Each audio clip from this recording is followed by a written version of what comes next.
Hello, my name is Francois Hibert, and I'm a training supervisor at the Whistler Blackcomb Snow School. And today I'm going to go over the Teaching Steeps Level 1 internal certification. There are two components to this course. There's a theory portion, which we'll cover together today, and there's an on-snow portion, which you will cover with one of our trainers on the mountain. The main goal of this certification is to give instructors the tools that they need to teach safely in steep terrain. The session is now mandatory for any instructors who teach on double black terrain. There are two levels to this program. The first level will allow you access the following double black runs. On Whistler, you'll be able to access the horseshoes, Kokolorum, Stefan Chute, and on Blackcomb, you'll be able to access the blowhole, Pakalolo, and the Sudan Couloir. There are a couple of different components to this program. One of them is the decision-making process, which we'll cover in detail in a few minutes.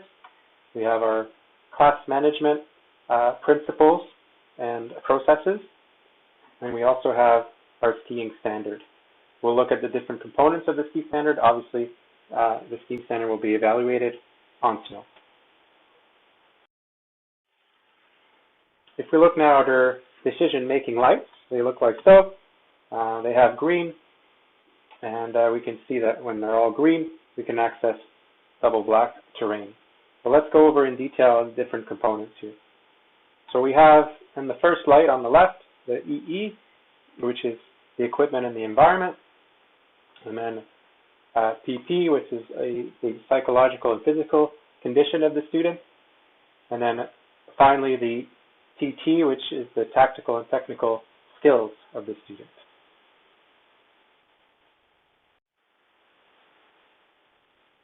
The equipment is something that we should check first and foremost in the morning before we go to any of that sort of steeper terrain. And so it really refers to the right type of ski. So a little bit wider ski, at least 90 millimeters underfoot is desirable on steeper terrain. Well-adjusted bindings with the appropriate din setting, and skis that are well-tuned. The environment refers to everything the mountain throws at us, really. So the weather, snow conditions, visibility, the wind, the terrain features and the run layout, and your knowledge of the terrain.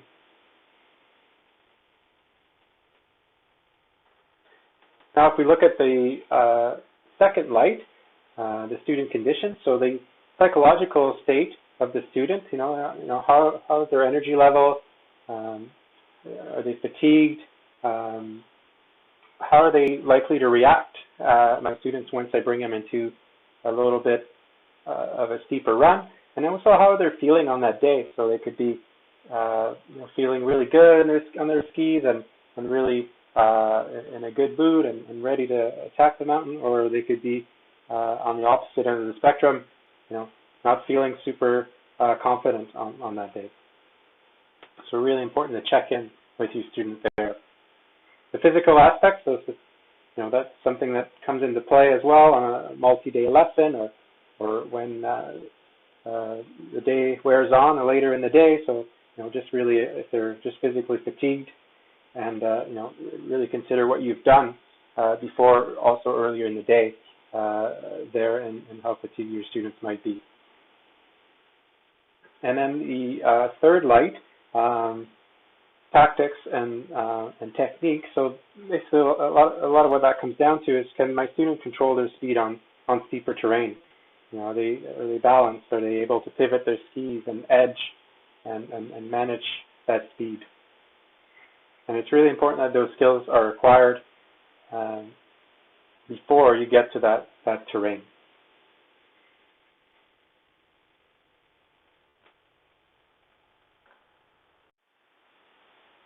And so as we can see here, when we have everything in our favor, all the lights are in the green, then we can proceed to new terrain or double black terrain. In the next situation here, where we have a couple of lights that have turned red, then we don't want to go into that new terrain or double black terrain. So in this particular example, psychological light is out, so possibly the student's not feeling as confident or they're a little bit scared, and the technical component isn't quite there. Maybe they just don't have the steering skills or the ability to really go safely in that terrain, and so in that case we would not want to go into that terrain. So it's really a go, no-go type of decision-making process here.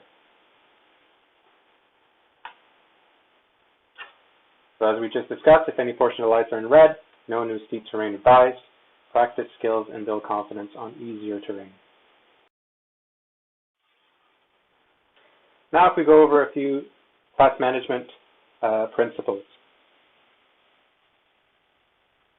So one of the first things for yourself is to know the terrain. So the instructor should have some good terrain knowledge. It's not a bad idea to go ski these runs before you take a group down there.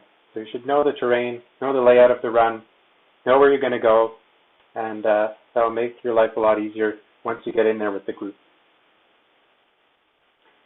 The other thing is that you want to really focus on is clear, concise directions. So it's important on the steeper terrain, each decision can have a bit more consequence, so really being able to have good class control and having trust in your student that they're going to listen to you, and being able to give them some good direction is really important. Personal safety as well. You need to find a safe position on the run, so not be in the fall zone. And so if one of your students has a mishap and they do have a fall, that they're not going to run into you and potentially injure you. As well, a really good class management principle is to point out the hazards to your students before you drop into the run.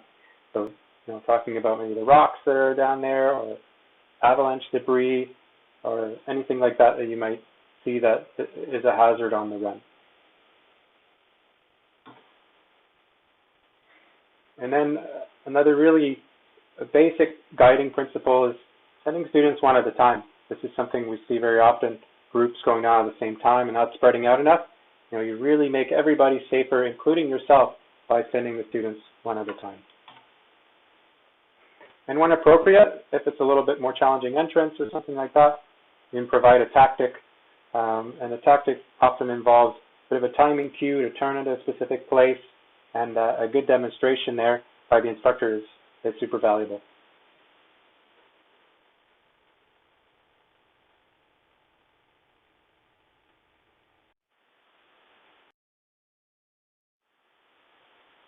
Now, if you look at our skiing standard, so these different aspects of the standard here need to be demonstrated on double black terrain. One of them is a diagonal side slip, so that's a side slip, showing good edge control and being able to side slip at about a 45-degree angle to the fall line. Secondly, doing a straight side slip, so just being able to do a side slip down the fall line. Number 3 is we want to be able to do a traverse in the bumps at moderate speeds with good control.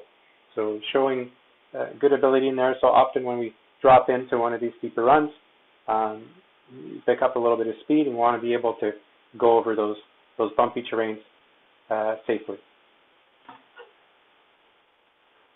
And as a general performance criteria, we want to see good parallel skiing at an advanced level on double black terrain. So good pivoting, good edging, good control, and being able to demonstrate that to your students. There will be more specific criteria and with your trainers on snow, and you'll get a chance to practice some of these skills as well during the training.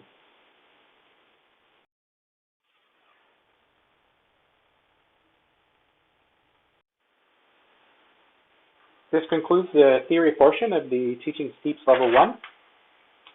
If you need clarification or have any questions on some of these concepts, you can always talk to your trainer on snow, and they'd be happy to demonstrate or clarify some of these processes. Thank you, and see you on the mountain.